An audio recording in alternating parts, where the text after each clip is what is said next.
Punjabi radio USA ਸੁਣ ਰਹੇ ਸਾਰੇ ਸਰੋਤਿਆਂ ਨੂੰ ਬਲਤੇਜ ਪੰਨੂ ਦੀ ਸਤਿ ਸ਼੍ਰੀ ਅਕਾਲ ਪਾਉਣ ਹੋਏ ਤੇ ਕੁਝ ਨਿਗਾਹ ਮਾਰਦੇ ਆ ਜੋ ਕੁਝ ਵਾਪਰ ਰਿਹਾ ਜਾਂ ਫਿਰ ਇਸ ਵੇਲੇ ਜਿਹੜੀਆਂ ਸਾਰੀਆਂ ਨਿਗਾਹਾਂ ਜਿਸ ਚੀਜ਼ ਦੇ ਉੱਤੇ ਲੱਗੀਆਂ ਹੋਈਆਂ ਨੇ ਕੁਝ ਉਹਦੀ ਗੱਲਬਾਤ ਜਿਹੜੀ ਆ ਉਹ ਕਰਦੇ ਆ। ਇਸ ਵੇਲੇ ਪੰਜਾਬ ਤੇ ਹਰਿਆਣਾ ਦੀਆਂ ਜਿਹੜੀਆਂ ਜਿੰਨੀਆਂ ਸੜਕਾਂ ਦਿੱਲੀ ਵੱਲ ਨੂੰ ਜਾਂਦੀਆਂ ਨੇ ਉਹਦੇ ਉੱਤੇ ਚੁਫੇਰੇ ਟਰੈਕਟਰ ਜਿਹੜੇ ਉਹ ਨਜ਼ਰ ਆ ਰਹੇ ਨੇ। ਜਿੱਧਰ ਮਰਜ਼ੀ ਤੁਸੀਂ ਜਿਹੜਾ ਜੀ ਉਹ ਨਿਗਾਹ ਮਾਰ ਲਓ ਉਸ ਪਾਸੇ ਤੁਹਾਨੂੰ ਟਰੈਕਟਰ ਜਿਹੜੇ ਨੇ ਉਹ ਦਿਸਣਗੇ। ਕਿੰਨੇ ਕੁ ਟਰੈਕਟਰ ਪਹੁੰਚਣਗੇ ਇਹਦੀਆਂ ਮਿਣਤੀਆਂ ਜਿਹੜੀਆਂ ਜੀ ਉਹ ਲਾਂਭੇ ਹੋ ਚੁੱਕੀਆਂ ਹੋਈਆਂ ਨੇ ਇੱਕ ਕਿਸਮ ਦੇ ਨਾਲ।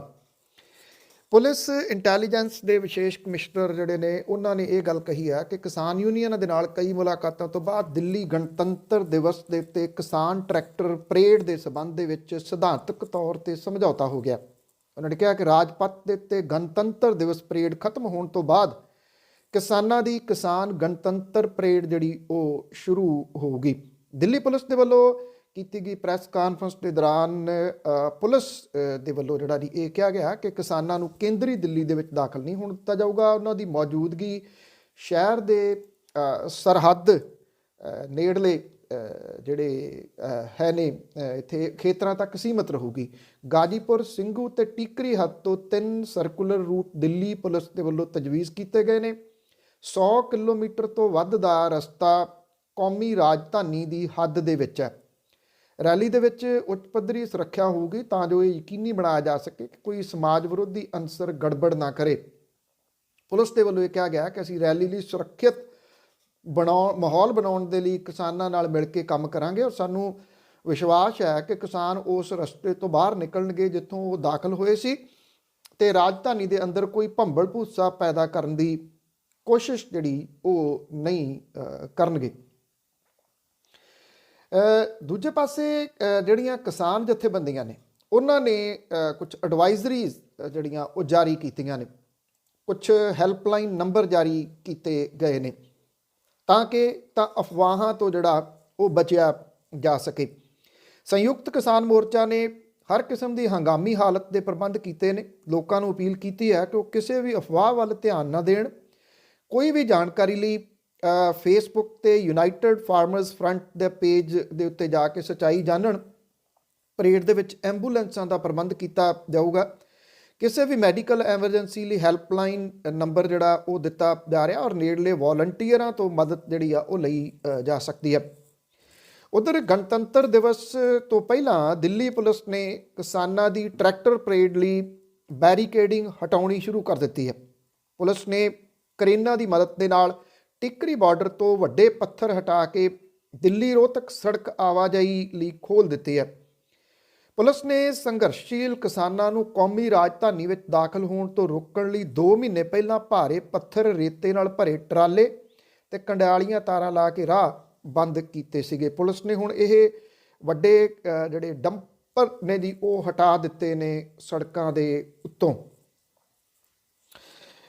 ਉਧਰ ਜਿਹੜਾ ਇਸ ਵੇਲੇ ਜੇ ਗੱਲ ਕਰੀਏ ਉਤਸ਼ਾਹ ਦੀ ਲੋਕਾਂ ਦੇ ਤਾਂ ਉਹ ਠਾਠਾਂ ਮਾਰ ਰਿਹਾ ਨਾ ਸਿਰਫ ਪੰਜਾਬ ਦੇ ਵਿੱਚੋਂ ਬਲਕਿ ਹਰਿਆਣੇ ਦੇ ਵਿੱਚੋਂ ਵੀ। ਤੁਸੀਂ ਇਹ ਕਹਿ ਲਓ ਕਿ ਹਾਲਾਤ ਇਹ ਬਣੇ ਕਿ ਪਿੰਡਾਂ ਦੇ ਪਿੰਡ ਖਾਲੀ ਹੋ ਰਹੇ ਨੇ। ਲੋਕ ਟਰੈਕਟਰਾਂ ਦੇ ਉੱਤੇ ਜਿਹੜਾ ਜੀ ਉਹ ਜਾ ਰਹੇ ਨੇ। ਕਿਸਾਨਾਂ ਨੇ ਇਹ ਗੱਲ ਕਹੀ ਹੈ ਕਿ ਸਿਰਫ ਉਹ ਟਰਾਲੀਆਂ ਪਰੇਡ ਦੇ ਵਿੱਚ ਜਾਣਗੀਆਂ ਜਿਨ੍ਹਾਂ ਦੇ ਉੱਤੇ ਝਾਕੀਆਂ ਹੋਣਗੀਆਂ, ਹੋਰ ਕੋਈ ਟਰਾਲੀ ਨਹੀਂ ਜਾਊਗੀ, ਸਿਰਫ ਟਰੈਕਟਰ ਜਾਊਗਾ। ਸੰਭਾਵੀ ਰੂਪ ਦੇ ਵਿੱਚ ਇਹ ਜਿਹੜੀ ਪਰੇਡ ਹੈ ਇਹ ਮੁਕੰਮਲ ਹੁੰਦਿਆਂ ਬਹੁਤ ਲੰਬਾ ਸਮਾਂ ਲੱਗ ਸਕਦਾ ਹੈ। ਕਿੰਨਾ?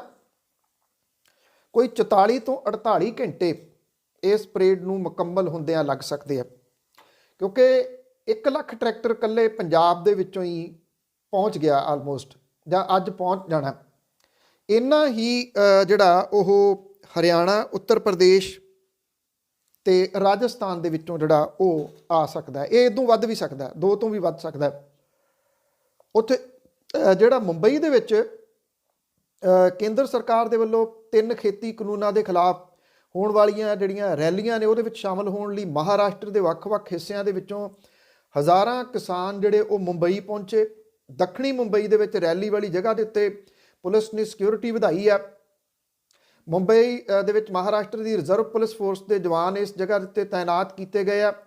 ਡਰੋਨ ਦਾ ਇਸਤੇਮਾਲ ਕੀਤਾ ਜਾ ਰਿਹਾ। ਐਡੀ ਵੱਡੀ ਗਿਣਤੀ ਦੇ ਵਿੱਚ ਲੋਕ ਮਹਾਰਾਸ਼ਟਰ 'ਚੋਂ ਇੱਥੇ ਇਕੱਠੇ ਹੋ ਗਏ ਆ।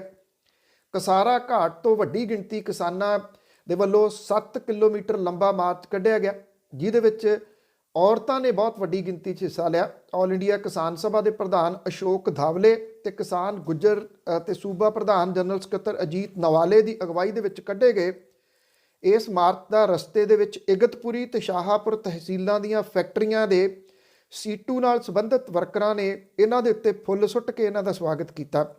ਕਲਿਆਣ ਭਵਿੰਡੀ ਸੜਕ ਦੇ ਉੱਤੇ ਕਿਸਾਨਾਂ ਨੂੰ ਖਾਣੇ ਦੇ ਪੈਕਟ ਦਿੱਤੇ ਗਏ। ਇਸ ਤੋਂ ਬਾਅਦ ਮੁਲੰਡ ਨਾਕੇ ਦੇ ਰਾਹੀਂ ਕਿਸਾਨ ਮੁੰਬਈ ਦੇ ਵਿੱਚ ਦਾਖਲ ਹੋਏ।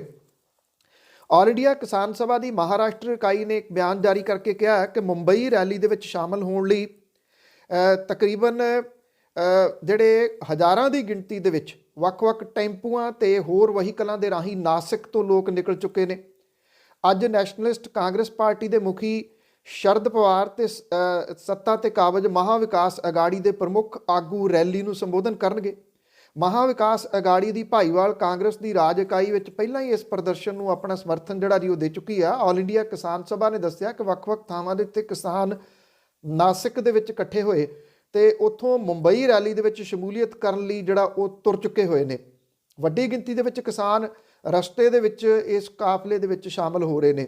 ਕਾਫਲਾ ਐਡਾ ਵੱਡਾ ਬਣ ਗਿਆ ਕਿ ਕਿਸੇ ਨੂੰ ਇਹ ਉਮੀਦ ਨਹੀਂ ਸੀ ਕਿ ਮਹਾਰਾਸ਼ਟਰ ਦੇ ਵਿੱਚ ਕਿਸਾਨ ਐਡੀ ਵੱਡੀ ਗਿਣਤੀ ਦੇ ਵਿੱਚ ਇਕੱਠੇ ਹੋ ਸਕਦੇ ਆ। ਕਸਾਰਾ ਘਾਟ ਤੋਂ ਵੀ ਵੱਡੀ ਗਿਣਤੀ ਕਿਸਾਨਾਂ ਨੇ ਮੁੰਬਈ ਵੱਲ ਨੂੰ ਪੈਦਲ ਹੀ ਜਿਹੜਾ ਜੀ ਉਹ ਤੁਰ ਪਏ ਨੇ। ਹਾਲਾਂਕਿ ਕਿਸਾਨ ਜਿਹੜੇ ਉਹ ਵਹੀਕਲ ਦੇ ਵਿੱਚ ਮੁੰਬਈ ਲਈ ਨਿਕਲੇ ਨੇ, ਪਰ ਬਹੁਤੇ ਲੋਕ ਪੈਦਲ ਤੁਰੇ ਹੋਏ ਆ। ਔਰ ਇਹ ਰੈਲੀ 3 ਕਿਸਾਨ ਬਿੱਲਾਂ ਨੂੰ ਰੱਦ ਕਰਾਉਣ ਲਈ ਪਿਛਲੇ 2 ਮਹੀਨਿਆਂ ਤੋਂ ਦਿੱਲੀ ਵਿੱਚ ਚੱਲ ਰਹੇ ਕਿਸਾਨ ਸੰਘਰਸ਼ ਨੂੰ ਸਮਰਥਨ ਦੇਣ ਦੇ ਵਾਸਤੇ ਮੁੰਬਈ ਦੇ ਵਿੱਚ ਕੀਤੀ ਜਾ ਰਹੀ ਹੈ। ਸੰਯੁਕਤ ਕਿਸਾਨ ਮੋਰਚੇ ਦੇ ਵੱਲੋਂ 25 ਤੇ 26 ਜਨਵਰੀ ਤੱਕ ਸਾਰੇ ਸੂਬਿਆਂ ਦੇ ਵਿੱਚ ਰਾਜ ਭਵਨਾਂ ਦੇ ਘਿਰਾਓ ਸਣੇ ਕੌਮੀ ਪੱਧਰੀ ਸੰਘਰਸ਼ ਸ਼ੁਰੂ ਕਰਨ ਦਾ ਸੱਦਾ ਜਿਹੜਾ ਉਹ ਦਿੱਤਾ ਗਿਆ। ਵੱਖ-ਵੱਖ ਸੂਬਿਆਂ ਤੋਂ ਵੀ ਅਜਿਹੀਆਂ ਖਬਰਾਂ ਜਿਹੜੀਆਂ ਜੀ ਉਹ ਆ ਰਹੀਆਂ ਨੇ ਕਿ ਵੱਖ-ਵੱਖ ਥਾਵਾਂ ਦੇ ਉੱਤੇ ਜਿਹੜੇ ਕਿਸਾਨ ਨੇ ਉਹ ਦਿੱਲੀ ਵੱਲ ਨੂੰ ਹੋ ਤੁਰੇ ਨੇ, ਜਾਂ ਵੱਖ-ਵੱਖ ਸੂਬਿਆਂ ਦੇ ਵਿੱਚ ਕਿਸਾਨਾਂ ਦੀ ਸਪੋਰਟ ਦੇ ਵਾਸਤੇ ਜਿਹੜੇ ਦੂਰ ਦਰੇਡੇ ਨੇ ਉਹ ਉੱਥੇ ਵੱਡੇ ਪ੍ਰੋਗਰਾਮ ਭਲਕੇ ਉਡੀਕ ਰਹੇ ਨੇ। ਇੱਥੇ ਚੰਡੀਗੜ੍ਹ ਦੇ ਵਿੱਚ ਪ੍ਰਗਤੀਸ਼ੀਲ ਲੇਖਕ ਸੰਘ ਸਮਾਜ ਤੇ ਚੰਡੀਗੜ੍ਹ ਦੇ ਕੇਂਦਰੀ ਖੇਤੀ ਕਾਨੂੰਨਾਂ ਦੇ ਖਿਲਾਫ ਚੱਲ ਰਹੇ ਕਿਸਾਨੀ ਸੰਘਰਸ਼ ਦੀ ਹਮਾਇਤ ਕਰਦਿਆਂ ਹੋਇਆਂ ਸੈਕਟਰ 17 ਦੇ ਵਿੱਚ ਇੱਕ ਵੱਡਾ ਰੋਸ ਪ੍ਰਦਰਸ਼ਨ ਕੀਤਾ ਗਿਆ। ਨਾਮਵਰ ਜਿਹੜੇ ਲੇਖਕ ਸੀਗੇ ਇਹਦੇ ਵਿੱਚ ਸ਼ਾਮਲ ਹੋਏ ਔਰ ਇਹਨਾਂ ਲੇਖਕਾਂ ਨੇ ਇਹ ਗੱਲ ਕਹੀ ਕਿ ਕਿਸਾਨ ਅੰਦੋਲਨ ਨਹੀਂ, ਜਨ ਅੰਦੋਲਨ ਹੈ। ਰਾਜਪਾਲ ਨੂੰ ਇਹਨਾਂ ਨੇ ਚਿੱਠੀ ਲਿਖ ਕੇ ਦਿੱਤੀ ਕਿ ਤਿੰਨੇ ਖੇਤੀ ਕਾਨੂੰਨ ਜਿਹੜੇ ਆ ਉਹ ਰੱਦ ਕੀਤੇ ਜਾਣ। ਉਧਰ ਸਿੰਘੂ ਬਾਰਡਰ ਦੇ ਉੱਤੇ ਗੁਰੂ ਤੇਗ ਬਹਾਦਰ ਸਮਾਰਕ ਦੇ ਨੇੜੇ ਕਿਸਾਨ ਸੰਸਦ ਸਮਾਗਮ ਦੇ ਵਿੱਚ ਸ਼ਾਮਲ ਹੋਣ ਆਏ ਲੁਧਿਆਣੇ ਤੋਂ ਕਾਂਗਰਸ ਦੇ ਸੰਸਦ ਮੈਂਬਰ ਰਵਨੀਤ ਸਿੰਘ ਬਿੱਟੂ ਦੇ ਨਾਲ ਉੱਥੇ ਕੁਝ ਲੋਕਾਂ ਨੇ ਬਦਸਲੂਕੀ ਕੀਤੀ ਤੇ ਧੱਕੇ ਮਾਰ ਕੇ ਉਹਨਾਂ ਨੂੰ ਉੱਥੋਂ ਭਜਾਇਆ। ਇਸ ਧੱਕਾ ਮੁੱਕੀ ਦੇ ਵਿੱਚ ਜਿਹੜਾ ਜੀ ਉਹ ਬਿੱਟੂ ਦੀ ਪੱਗ ਲੱਥੀ ਔਰ ਇਸ ਤੋਂ ਇਲਾਵਾ ਕੁਲਵੀਰ ਸਿੰਘ ਜੀਰਾ ਜਿਹੜੇ ਉਹਨਾਂ ਦੇ ਨਾਲ ਸਨ ਉਹਨਾਂ ਦੀ ਵੀ ਪੱਗ ਜਿਹੜੀ ਉਹ ਲੱਥੀ। ਕਥਿਤ ਰੂਪ ਦੇ ਵਿੱਚ ਗਾਲੀ ਗਲੋਚ ਕੀਤੀ ਗਈ। ਉਹ ਇਸ ਗੱਲ ਤੋਂ ਖਫਾ ਸੀਗੇ ਕਿ ਰਵਨੀਤ ਸਿੰਘ ਬਿੱਟੂ ਧਰਨੇ ਵਾਲੀ ਥਾਂ ਤੇ ਕਿਉਂ ਆਏ। ਇਹ ਤੋਂ ਪਹਿਲਾਂ ਸਿੰਘੂ ਬਾਰਡਰ ਦੇ ਉੱਤੇ ਸ਼੍ਰੋਮਣੀ ਅਕਾਲੀ ਦਲ ਦੇ 2 ਆਗੂਆਂ ਨੂੰ ਧਰਨੇ ਦੇ ਵਿੱਚ ਸ਼ਾਮਲ ਲੋਕਾਂ ਨੇ ਮੁੱਖ ਸਟੇਜ ਦੇ ਪਿੱਛੇ ਤੋਂ ਭਜਾ ਦਿੱਤਾ ਸੀਗਾ ਔਰ ਨੌਜਵਾਨਾਂ ਨੇ ਸਿਆਸੀ ਆਗੂਆਂ ਪ੍ਰਤੀ ਆਪਣਾ ਗੁੱਸਾ ਜ਼ਾਹਰ ਕੀਤਾ ਤੇ ਉਹ ਬਿੱਟੂ ਦੇ ਪਿੱਛੇ ਤੱਕ ਗਏ। ਕਿਸਾਨਾਂ ਵੱਲੋਂ ਬਣਾਈਆਂ ਗਈਆਂ ਵੀਡੀਓਜ਼ ਦੇ ਵਿੱਚ ਨੌਜਵਾਨ ਜਿਹੜੇ ਨੇ ਉਹ ਸੰਸਦ ਮੈਂਬਰ ਬਿੱਟੂ ਨੂੰ ਉੱਥੋਂ ਜਾਣ ਲਈ ਕਹਿੰਦੇ ਸੁਣਾਈ ਦੇ ਰਹੇ ਨੇ। ਕਿਸਾਨਾਂ ਦੇ ਵੱਲੋਂ ਬਿੱਟੂ ਦੀ ਕਾਰ ਨੂੰ ਵੀ ਨੁਕਸਾਨ ਪਹੁੰਚਾਇਆ ਗਿਆ। ਨੌਜਵਾਨ ਕਿਸਾਨਾਂ ਨੇ ਸੰਸਦ ਮੈਂਬਰ ਦੇ ਖਿਲਾਫ ਨਾਅਰੇਬਾਜ਼ੀ ਵੀ ਕੀਤੀ। ਕਾਂਗਰਸੀ ਵਿਧਾਇਕ ਗੁਰਜੀਤ ਸਿੰਘ ਔਜਲਾ, ਵਿਧਾਇਕ ਕੁਲਬੀਰ ਸਿੰਘ ਜੀਰਾ ਤੇ ਹੋਰ ਆਗੂ ਵੀ ਜਿਹੜੇ ਕਿਸਾਨਾਂ ਦੇ ਨਿਸ਼ਾਨੇ ਦੇ ਉੱਤੇ ਆ ਗਏ। ਕਿਸਾਨਾਂ ਦੇ ਗੁੱਸੇ ਨੂੰ ਦੇਖਦਿਆਂ ਬਿੱਟੂ ਸਣੇ ਕਾਂਗਰਸੀ ਆਗੂ ਜਿਹੜੇ ਸੀ ਉੱਥੋਂ ਗੱਡੀਆਂ ਜਿਹੜੀਆਂ ਉਹ ਲੈ ਕੇ ਨਿਕਲੇ, ਜਦੋਂ ਕਿ ਬਿੱਟੂ ਨੇ ਕਿਹਾ ਕਿ ਉਹ ਗੁਰਜੀਤ ਸਿੰਘ ਔਜਲਾ, ਕੁਲਬੀਰ ਸਿੰਘ ਜੀਰਾ ਤੇ ਪਾਰਟੀ ਆਗੂਆਂ ਦੇ ਕਹਿਣ ਦੇ ਉੱਤੇ ਸੰਸਦ ਮੈਂਬਰ ਦੇ ਵਜੋਂ ਗਏ ਸੀ ਤੇ ਉਹ ਆਪਣੀ ਪਾਰਟੀ ਦਾ ਸੁਨੇਹਾ ਉੱਥੇ ਦੇਣਾ ਚਾਹੁੰਦੇ ਸੀ। ਕਿਸਾਨ ਆਗੂਆਂ ਨੇ ਉੱਥੇ ਪਹੁੰਚਣ ਤੇ ਉਹਨਾਂ ਦਾ ਸਵਾਗਤ ਕੀਤਾ, ਪਰ ਅਚਾਨਕ ਡੰਡਿਆਂ ਤੇ ਹਥਿਆਰਾਂ ਦੇ ਨਾਲ ਲੈਸ ਹੋ ਕੇ ਕੁਝ ਲੋਕ ਆ ਗਏ। ਬਿੱਟੂ ਹੋਰਾਂ ਨੇ ਇਹ ਗੱਲ ਜਿਹੜੀ ਦੀ ਕਹੀ ਕਿ ਉਹ ਪਹਿਲਾਂ ਹੀ ਕਹਿ ਰਹੇ ਆ ਕਿ ਉੱਥੇ ਮਾੜੇ ਅਨਸਰ ਨੇ ਤੇ ਇਹ ਲੋਕ ਖਾਲਿਸਤਾਨੀ ਝੰਡੇ ਲੈ ਕੇ ਆਉਂਦੇ ਨੇ, ਪਰ ਇੰਨੇ ਵੱਡੇ ਇਕੱਠ ਦੇ ਵਿੱਚ ਉਹਨਾਂ ਲੋਕਾਂ ਦੀ ਪਛਾਣ ਤੇ ਪੁਸ਼ਟੀ ਕਰਨ ਲਈ ਕਿਸਾਨ ਕੁਝ ਨਹੀਂ ਕਰ ਰਹੇ। ਵੈਸੇ ਇਹ ਝੰਡੇ ਜਿਹੜੇ ਖਾਲਿਸਤਾਨ ਦੇ ਨੇ, ਪਤਾ ਨਹੀਂ ਕੁਝ ਆਗੂਆਂ ਨੂੰ ਹੀ ਕਿਉਂ ਦਿਸਦੇ ਨੇ, ਹੋਰ ਕਿਸੇ ਨੂੰ ਨਹੀਂ ਜਿਹੜਾ ਜੀ ਉਹ ਦਿਸਦੇ। ਰਵਨੀਤ ਸਿੰਘ ਬਿੱਟੂ ਹੁਰੀ ਜਿਹੜਾ ਜੀ ਇਸ ਤਰ੍ਹਾਂ ਦਾ ਪ੍ਰਚਾਰ ਪਹਿਲਾਂ ਵੀ ਕਰਦੇ ਰਹੇ ਨੇ ਵੱਖ-ਵੱਖ ਜਿਹੜੀਆਂ ਆਪਣੀਆਂ ਇੰਟਰਵਿਊਜ਼ ਦੇ ਵਿੱਚ। ਪਰ ਦੂਸਰੇ ਪਾਸੇ ਜਿਹੜਾ ਇੰਨਾ ਜ਼ਰੂਰ ਹੈ ਕਿ ਜਿਹੜਾ ਵਿਰੋਧ ਆਪਣੀ ਜਗ੍ਹਾ ਦੇ ਉੱਤੇ ਹੈ, ਉਹ ਵਿਰੋਧ ਹਿੰਸਕ ਨਹੀਂ ਹੋਣਾ ਚਾਹੀਦਾ। ਕਿਸੇ ਦੀ ਵੀ ਪੱਗ ਜਿਹੜੀ ਆ ਉਹ ਲੱਥਣੀ ਨਹੀਂ ਚਾਹੀਦੀ, ਚਾਹੇ ਉਹ ਕੋਈ ਵੀ ਜਿਹੜਾ ਹੋਵੇ। ਜੇ ਉੱਥੇ ਲੱਥੀ ਹੈ ਤੇ ਇਸ ਚੀਜ਼ ਦੀ ਨਿਖੇਧੀ ਜਿਹੜੀ ਉਹ ਕੀਤੀ ਜਾਣੀ ਚਾਹੀਦੀ ਹੈ, ਉਹ ਦੁਸ਼ਮਣ ਵੀ ਕਿਉਂ ਨਾ ਹੋਵੇ, ਕਿਉਂਕਿ ਫਿਰ ਸਰਕਾਰ ਨੂੰ ਜਿਹੜਾ ਉਹ ਮੌਕਾ ਮਿਲਦਾ ਇਹਨਾਂ ਚੀਜ਼ਾਂ ਨੂੰ ਕਹਿਣ। ਵੀ ਅਸੀਂ ਤਾਂ ਪਹਿਲਾਂ ਹੀ ਕਹਿੰਦੇ ਹਾਂ ਕਿ ਉੱਥੇ ਗਲਤ ਅਨਸਰ ਜਿਹੜਾ ਜੀ ਉਹ ਸ਼ਾਮਲ ਹੋ ਗਏ ਨੇ। ਦੂਸਰਾ, ਜਿਹੜੇ ਸਿਆਸੀ ਲੋਕ ਨੇ ਉਹਨਾਂ ਨੂੰ ਵੀ ਇਹ ਸਮਝਣ ਦੀ ਲੋੜ ਹੈ ਕਿ ਇਹ ਸਮਾਂ ਜਿਹੜਾ ਇਸ ਤਰ੍ਹਾਂ ਦਾ ਨਹੀਂ ਗਾ ਕਿ ਉਹ ਲੋਕਾਂ ਨੂੰ ਜੋ ਕਹਿਣਗੇ ਉਹ ਲੋਕ ਉਸੇ ਤਰੀਕੇ ਦੇ ਨਾਲ ਜਿਹੜਾ ਉਹ ਤੁਰ ਪੈਣਗੇ ਜਾਂ ਉਹਨਾਂ ਦੀ ਗੱਲ ਜਿਹੜੀ ਆ ਉਹ ਮੰਨ ਲੈਣਗੇ। ਅਜਿਹਾ ਨਹੀਂ ਗਾ। ਬਦਲੇ ਹੋਏ ਹਾਲਾਤ ਜਿਹੜੇ ਨੇ ਉਹਦੇ ਵਿੱਚ ਜਿਹੜੇ ਆਗੂ ਨੇ ਉਹਨਾਂ ਨੂੰ ਇਹ ਚੀਜ਼ ਨੇੜਿਓਂ ਸਮਝਣ ਦੀ ਜਿਹੜੀ ਉਹ ਲੋੜ ਆ। ਉਧਰ ਇਹਦਾ ਖੇਤੀ ਬਿੱਲਾਂ ਨੂੰ ਲੈ ਕੇ ਇੱਕ ਵਾਰੀ ਫਿਰ ਜਿਹੜੀ ਕਾਂਗਰਸ ਹੈ ਤੇ ਆਮ ਆਦਮੀ ਪਾਰਟੀ ਹੈ, ਉਹ ਆਮੋ ਸਾਹਮਣੇ ਜਿਹੜੇ ਉਹ ਹੋ ਰਹੇ ਪ੍ਰਤੀਤ ਹੁੰਦੇ ਨੇ।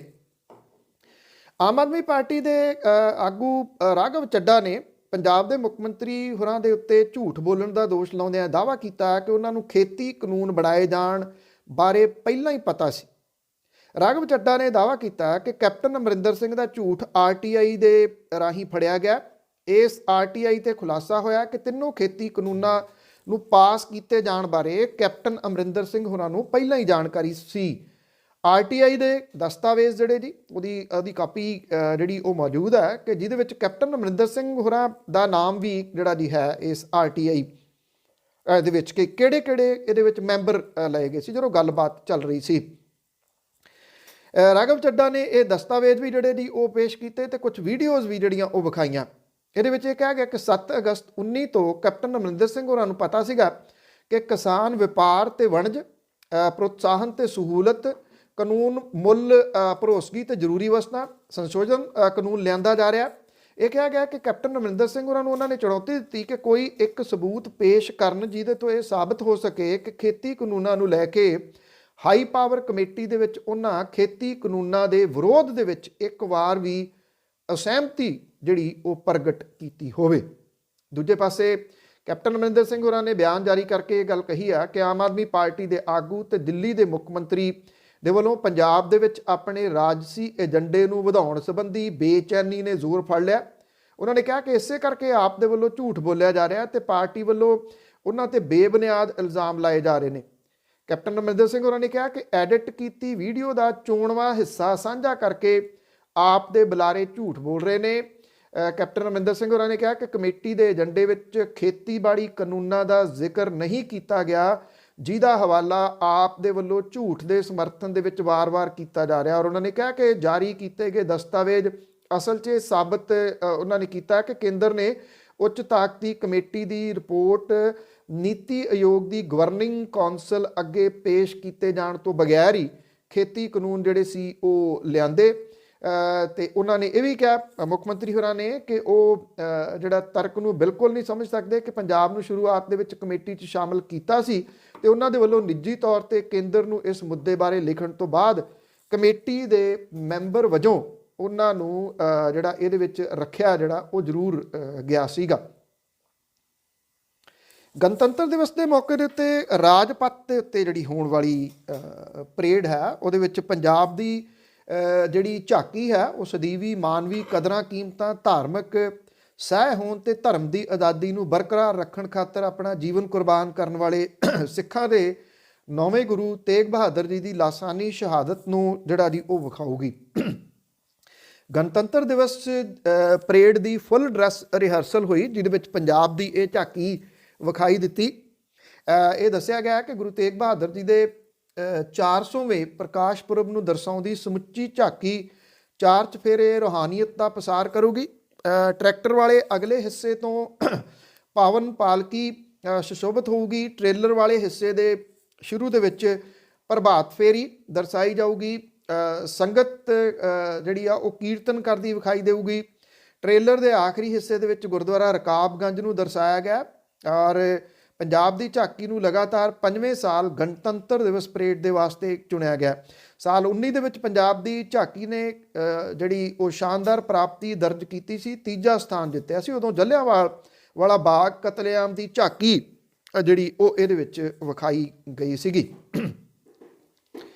ਉਧਰ ਸਾਕਾ ਜਲਿਆਂਵਾਲਾ ਬਾਗ ਨੂੰ ਸਮਰਪਿਤ ਇੱਕ ਹੋਰ ਯਾਦਗਾਰ ਬਣਾਉਣ ਦੇ ਹੋ ਰਹੇ ਵਿਰੋਧ ਦੇ ਬਾਵਜੂਦ ਅੱਜ ਜਿਹੜਾ ਇਹ ਅੰਮ੍ਰਿਤਸਰ ਦੇ ਵਿੱਚ ਰਣਜੀਤ ਐਵੀਨਿਊ ਦੇ ਵਿੱਚ ਸਥਿਤ ਆਨੰਦ ਅੰਮ੍ਰਿਤ ਪਾਰਕ ਦੇ ਵਿੱਚ ਮੁੱਖ ਮੰਤਰੀ ਕੈਪਟਨ ਅਮਰਿੰਦਰ ਸਿੰਘ ਹੋਰਾਂ ਦੇ ਵੱਲੋਂ ਇਹਦਾ ਨੀਂਹ ਪੱਥਰ ਰੱਖਿਆ ਜਾਊਗਾ। ਇਸ ਸਮਾਗਮ ਦੇ ਵਿੱਚ ਉਹ ਸ਼ਾਮਲ ਹੋਣਗੇ ਜਾਂ ਵਰਚੁਅਲ ਤੌਰ ਦੇ ਉੱਤੇ ਨੀਂਹ ਪੱਥਰ ਰੱਖਣਗੇ, ਇਹਦੇ ਬਾਰੇ ਕੋਈ ਸਪਸ਼ਟ ਨਹੀਂ। ਪਰਸਨਲ ਤੌਰ ਦੇ ਉੱਤੇ ਸ਼ਾਮਲ ਹੋਣ ਦੀ ਆਸ ਜਿਹੜੀ ਜੀ ਬਹੁਤ ਘੱਟ ਹੈ। ਇਹ ਸਮਾਰਕ ਦਾ ਡਿਜ਼ਾਈਨ ਸੂਬੇ ਦੇ ਆਰਕੀਟੈਕਚਰ ਵਿਭਾਗ ਦੇ ਵੱਲੋਂ ਤਿਆਰ ਕੀਤਾ ਗਿਆ। ਯਾਦਗਾਰੀ ਸਮਾਰਕ ਦੇ ਰੂਪ ਦੇ ਵਿੱਚ 5 ਵੱਖ-ਵੱਖ ਆਕਾਰਾਂ ਦੇ ਵਿੱਚ ਚਿੱਟੇ ਰੰਗ ਦੇ ਥੰਮ ਬਣਾਏ ਜਾਣਗੇ ਔਰ ਇਹਦਾ ਹੇਠਲਾ ਧਰਾਤਲੀ ਖੇਤਰ ਜਿਹੜਾ ਉਹ ਗੋਲ ਹੋਊਗਾ। ਸਮਾਰਕ ਦੇ ਆਲੇ ਦੁਆਲੇ ਗੋਲਾਕਾਰ ਰੂਪ ਦੇ ਵਿੱਚ ਬਣੀਆਂ ਲਾਲ ਪੱਥਰ ਦੀਆਂ ਛੋਟੀਆਂ ਕੰਧਾਂ ਤੇ ਸ਼ਹੀਦਾਂ ਦੇ ਨਾਂ ਉਕਰੇ ਹੋਣਗੇ ਔਰ ਇਹਦੇ ਨੇੜੇ ਇੱਕ ਵਿਸ਼ੇਸ਼ ਥਾਂ ਬਣਾਈ ਜਾਊਗੀ ਜਿੱਥੇ ਫੁੱਲ ਰੱਖ ਕੇ ਸ਼ਹੀਦਾਂ ਨੂੰ ਸ਼ਰਧਾਂਜਲੀ ਦਿੱਤੀ ਜਾ ਸਕੂਗੀ।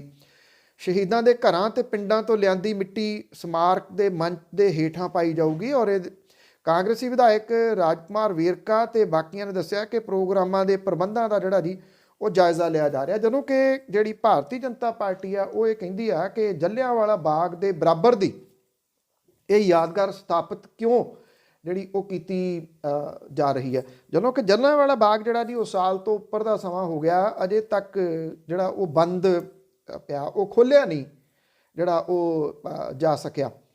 ਖੋਲ੍ਹਿਆ ਜਾਊਗਾ ਜਾਂ ਨਹੀਂ ਇਹ ਜਾਂ ਕਦੋਂ ਖੋਲ੍ਹਿਆ ਜਾਊਗਾ, ਖੋਲ੍ਹਿਆ ਤਾਂ ਜ਼ਰੂਰ ਜਾਊਗਾ ਪਰ ਉਹਦੇ ਵਿੱਚ ਕੀ ਤਬਦੀਲੀਆਂ ਹੋਣਗੀਆਂ ਇਹ ਖੁੱਲ੍ਹਣ ਦੇ ਉੱਤੇ ਹੀ ਜਿਹੜਾ ਉਹ ਪਤਾ ਲੱਗ ਸਕੂਗਾ। ਦੇਸ਼ ਭਗਤ ਯਾਦਗਾਰ ਕਮੇਟੀ ਦੇ ਵੱਲੋਂ ਖੇਤੀ ਕਾਨੂੰਨ ਤੇ ਲੋਕ ਸੰਘਰਸ਼ ਦੇ ਵਿੱਚ ਗੰਭੀਰ ਵਿਚਾਰ ਚਰਚਾ ਜਿਹੜੀ ਜੀ ਉਹ ਕੀਤੀ ਗਈ। ਇਹਦੇ ਵਿੱਚ ਨਾਮਵਰ ਵਕੀਲ ਤੇ ਜਿਹੜੇ ਸਮਾਜਿਕ ਤੌਰ ਦੇ ਉੱਤੇ ਚੇਤਨ ਵਿਅਕਤੀ ਸੀ ਉਹਨਾਂ ਨੇ ਸ਼ਮੂਲੀਅਤ ਕੀਤੀ। ਦੇਸ਼ ਭਗਤ ਯਾਦਗਾਰ ਕਮੇਟੀ ਦੇ ਪ੍ਰਧਾਨ ਅਜਮੇਰ ਸਿੰਘ ਤੇ ਬਾਕੀ ਜਿਹੜੇ ਟਰਸਟੀ ਸੀ ਉਹ ਹਾਜ਼ਰ ਸਨ। ਰਜਿੰਦਰ ਸਿੰਘ ਚੀਮਾ ਜਿਹੜੇ ਕਿ ਸੀਨੀਅਰ ਐਡਵੋਕੇਟ ਨੇ ਪੰਜਾਬ ਹਰਿਆਣਾ ਹਾਈ ਕੋਰਟ ਤੇ, ਡਾਕਟਰ ਸੁਖਪਾਲ ਸਿੰਘ ਪੰਜਾਬ ਖੇਤੀਬਾੜੀ ਯੂਨੀਵਰਸਿਟੀ, ਉਹਨਾਂ ਨੇ ਜਿਹੜੇ ਜੀ ਉਹ ਵਿਚਾਰ ਪੇਸ਼ ਕੀਤੇ। ਜਿਹੜੇ ਬਹੁਤੇ ਬੁਲਾਰੇ ਸੀ ਖਾਸ ਤੌਰ ਦੇ ਉੱਤੇ ਜਿਹੜੇ ਲਾਅ ਦੇ ਨਾਲ ਜੁੜੇ ਹੋਏ RS ਚੀਮਾ ਹੋਰਾਂ ਵਰਗੇ, ਉਹਨਾਂ ਨੇ ਜਿਹੜਾ ਜੀ ਇਹ ਗੱਲ ਉਠਾਈ ਡਾਕਟਰ ਸੁਖਪਾਲ ਹੋਰਾਂ ਨੇ ਕਿ ਧੱਕੇ ਨਾਲ ਕਿਸਾਨੀ ਦਾ ਫਾਇਦਾ ਕਰਨ ਦੇ ਨਾਂ ਹੇਠ ਜਬਰੀ ਕਾਨੂੰਨ ਥੋਪਣ ਦੇ ਖਿਲਾਫ ਉੱਠਿਆ ਲੋਕ ਰੋਹ ਜਾਇਜ਼ ਤੇ ਹੱਕੀ ਹੈ। ਇੱਥੇ ਜਿਹੜੇ ਮਤੇ ਪਾਸ ਕੀਤੇ ਗਏ ਉਹਨਾਂ ਮਤਿਆਂ ਦੇ ਵਿੱਚ ਇਹ ਕਿਹਾ ਗਿਆ ਕਿ NIA ਦੇ ਵੱਲੋਂ ਲੋਕਾਂ ਨੂੰ ਕੇਸਾਂ 'ਚ ਫਸਾਉਣ ਤੇ ਸੂਬਿਆਂ ਅੰਦਰ ਸਿੱਧੀ ਦਖਲ ਅੰਦਾਜ਼ੀ ਜਿਹੜੀ ਉਹ ਬੰਦ ਕੀਤੀ ਜਾਵੇ। ਬੁੱਧੀਜੀਵੀਆਂ, ਲੇਖਕਾਂ, ਕਵੀਆਂ ਤੇ ਜਮਹੂਰੀ ਕਾਮਿਆਂ ਨੂੰ ਬਿਨਾਂ ਸ਼ਰਤ ਫੌਰੀ ਰਿਹਾ ਕੀਤਾ ਜਾਵੇ ਤੇ ਖੇਤੀ ਲੋਕ ਵਿਰੋਧੀ ਕਾਨੂੰਨ ਬਿਨਾਂ ਕਿਸੇ ਦੇਰੀ ਦੇ ਜਿਹੜੇ ਉਹ ਰੱਦ ਕੀਤੇ ਜਾਣ। ਅਜਿਹੀਆਂ ਜਿਹੜੀਆਂ ਬੈਠਕਾਂ ਨੇ ਇਸ ਵੇਲੇ ਪੰਜਾਬ ਦੇ ਵਿੱਚ, ਇਹਨਾਂ ਬੈਠਕਾਂ ਦਾ ਥਾਂ ਦੇ ਉੱਤੇ ਜਿਹੜਾ ਦੌਰ ਹੈ ਉਹ ਚੱਲ ਰਿਹਾ ਔਰ ਜਿਹੜੀਆਂ ਕਿ ਕਿਸਾਨਾਂ ਦੀ ਮਦਦ ਦੇ ਵਾਸਤੇ ਜਾਂ ਕਿਸਾਨਾਂ ਨੂੰ ਤੁਸੀਂ ਇਹ ਕਹਿ ਲਓ ਕਿ ਉਹਨਾਂ ਨੂੰ ਸਪੋਰਟ ਦੇਣ ਦੇ ਵਾਸਤੇ ਅਜਿਹੀਆਂ ਬੈਠਕਾਂ ਤੇ ਸੈਮੀਨਾਰ ਜਿਹੜੇ ਆ ਉਹ ਕਰਵਾਏ ਜਾ ਰਹੇ ਨੇ। ਕੱਲ੍ਹ ਨੂੰ ਜਦੋਂ ਇਹ ਟਰੈਕਟਰ ਜਿਹੜੀ ਪਰੇਡ ਹੈ ਕਿਸਾਨਾਂ ਦੀ ਸ਼ੁਰੂ ਹੋਊਗੀ, ਹਾਲਾਂਕਿ ਜੇ ਆਪਾਂ ਵਿਦੇਸ਼ਾਂ ਦੀ ਗੱਲ ਕਰੀਏ ਤਾਂ ਉੱਥੇ ਕਾਫੀ ਲੇਟ ਹੋ ਗਿਆ ਹੋਊਗਾ, ਪਰ ਇਸ ਗੱਲ ਦੀ ਉਮੀਦ ਹੈ ਕਿ ਬਹੁਤ ਸਾਰੇ ਲੋਕ ਜਿਹੜੇ ਨੇ ਉਹ ਜੁੜਨਗੇ ਇਹਦੇ ਨਾਲ। ਪਰ ਇੱਕ ਜਿਹੜੀ ਅਪੀਲ ਜ਼ਰੂਰ ਹੈ ਸਮੂਹ ਖਾਸ ਤੌਰ ਦੇ ਉੱਤੇ ਵਿਦੇਸ਼ਾਂ ਦੇ ਵਿੱਚ ਰਹਿੰਦੇ ਲੋਕਾਂ ਨੂੰ ਕਿ ਜਿਹੜਾ ਤੁਹਾਡੇ ਕੋਲੇ ਕੋਈ ਸੁਨੇਹਾ ਆਉਂਦਾ ਅੱਗੋਂ ਸੋਸ਼ਲ ਮੀਡੀਆ ਦੇ ਉੱਤੇ, ਉਹਨੂੰ ਤੁਰੰਤ ਅੱਗੇ ਫਾਰਵਰਡ ਕਰਨ ਦੀ ਜਗ੍ਹਾ ਦੇ ਉੱਤੇ, ਘਾਬਰਨ ਦੀ ਜਗ੍ਹਾ ਦੇ ਉੱਤੇ ਉਹਦਾ ਸਪਸ਼ਟੀਕਰਨ ਜ਼ਰੂਰ ਕਰੋ, ਉਹਦੀ ਪੁਸ਼ਟੀ ਜ਼ਰੂਰ ਜਿਹੜਾ ਕਰੋ। ਇਹ ਪੁਸ਼ਟੀ ਤੁਸੀਂ ਕਿਸਾਨਾਂ ਦੇ ਵੱਖ-ਵੱਖ ਪੇਜਾਂ ਦੇ ਰਾਹੀਂ ਵੀ ਜਿਹੜਾ ਉਹ ਕਰ ਸਕਦੇ ਹੋ ਜਾਂ ਫਿਰ ਆਪਣੇ ਜਿਹੜੇ ਤੁਹਾਡੇ ਸੰਬੰਧ ਨੇ ਉਹਨਾਂ ਦੇ ਰਾਹੀਂ ਉਹਦੀ ਪੁਸ਼ਟੀ ਕਰੋ। ਕਿਸੇ ਵੀ ਅਫਵਾਹ ਰੂਪੀ ਸੁਨੇਹੇ ਨੂੰ ਅੱਗੇ ਜਿਹੜਾ ਉਹ ਫਾਰਵਰਡ ਨਾ ਕਰਨਾ, ਕਿਉਂਕਿ ਤੁਹਾਡਾ ਇੱਕ ਜਿਹੜਾ ਫਾਰਵਰਡ ਕੀਤਾ ਹੋਇਆ ਸੁਨੇਹਾ ਉਹ ਅਫਵਾਹ ਦੇ ਰੂਪੀ ਜੇ ਹੋਇਆ ਤਾਂ ਉਹ ਬਹੁਤ ਵੱਡੀ ਮੁਸ਼ਕਲ ਜਿਹੜੀ ਆ ਉਹ ਖੜੀ ਕਰ ਸਕਦਾ। ਕੁਝ ਜਿਹੜੇ ਮੁਫਤ ਦੇ ਸਲਾਹਕਾਰ ਨੇ, ਕਦੀ ਉਹ ਕੱਲ੍ਹ ਦੇ ਜਿਹੜਾ ਉਹ ਪਰੇਡ ਨੂੰ ਲੈ ਕੇ ਉਹਦਾ ਗਲਤ ਜਿਹੜਾ ਨਕਸ਼ਾ ਆ ਉਹ ਲੋਕਾਂ ਨੂੰ ਵਿਖਾਈ ਜਾਂਦੇ ਆ। ਕੋਈ ਕੁਝ ਕਹੀ ਜਾਂਦਾ, ਕੋਈ ਕੁਝ ਕਹੀ ਜਾਂਦਾ। ਇਹਦੇ ਤੋਂ ਬਹੁਤ ਜ਼ਿਆਦਾ ਸੰਭਲਣ ਦੀ ਲੋੜ ਹੈ। ਔਰ ਜੇ ਤੁਸੀਂ ਸਭ ਜਿਹੜਾ ਉਹ ਸੰਭਲ ਕੇ ਚੱਲੋਗੇ ਤਾਂ 26 ਜਨਵਰੀ ਦੇ ਵਿੱਚ ਕਿਸਾਨਾਂ ਦੀ ਜਿਹੜੀ ਇਹ ਪਰੇਡ ਆ, ਜਿਹਨੂੰ ਕਵਰ ਕਰਨ ਦੇ ਵਾਸਤੇ ਵਿਸ਼ਵ ਭਰ ਦੇ ਵਿੱਚੋਂ ਵੱਡੇ ਵੱਡੇ ਜਿਹੜੇ ਚੈਨਲਸ ਨੇ ਉਹਨਾਂ ਦੇ ਨੁਮਾਇੰਦੇ ਪਹੁੰਚੇ ਹੋਏ ਨੇ। ਉਹਨੇ ਇੱਕ ਬਹੁਤ ਚੰਗੀ ਤਸਵੀਰ ਵਿਸ਼ਵ ਭਰ ਦੇ ਵਿੱਚ ਜਿਹੜੀ ਉਹ ਕਿਸਾਨਾਂ ਦੀ ਬਣਾਉਣੀ ਹੈ। ਪਰ ਜੇ ਅਫਵਾਹਾਂ ਦੇ ਰੂਪ ਦੇ ਵਿੱਚ ਕੋਈ ਗਲਤੀ ਹੋ ਗਈ ਤਾਂ ਇਹ ਤਸਵੀਰ ਦੂਜੇ ਰੂਪ ਦੇ ਵਿੱਚ ਵੀ ਹੋ ਸਕਦੀ ਹੈ। ਸਮੂਹ ਜਿੰਨੇ ਵੀ ਲਿਸਨਰ ਨੇ, ਦੁਨੀਆ ਦੇ ਜਿਹੜੇ ਵੀ ਹਿੱਸੇ ਦੇ ਵਿੱਚ ਤੁਸੀਂ ਸੁਣ ਰਹੇ ਹੋ, ਤੁਹਾਨੂੰ ਸਭ ਨੂੰ ਇਹ ਪੁਰਜ਼ੋਰ ਅਪੀਲ ਹੈ ਕਿ ਕੋਈ ਵੀ ਸੁਨੇਹਾ ਅੱਗੇ ਫਾਰਵਰਡ ਕਰਨ ਤੋਂ ਪਹਿਲਾਂ ਜਿਹਦੀ ਪੁਸ਼ਟੀ ਨਾ ਹੁੰਦੀ ਹੋਵੇ, ਉਹਦੇ ਵਾਸਤੇ ਕਈ ਵਾਰੀ ਪਹਿਲਾਂ ਸੋਚਣਾ। ਧੰਨਵਾਦ, ਬਹੁਤ ਮਿਹਰਬਾਨੀ ਤੁਹਾਡਾ ਇਸ ਪ੍ਰੋਗਰਾਮ ਨੂੰ ਸੁਣਨ ਲਈ। ਮੇਰੀ ਤੁਹਾਡੀ ਮੁਲਾਕਾਤ ਭਲਕੇ ਹੋਊਗੀ। ਤਦ ਤੱਕ ਦੀ ਇਜਾਜ਼ਤ ਦਿਓ।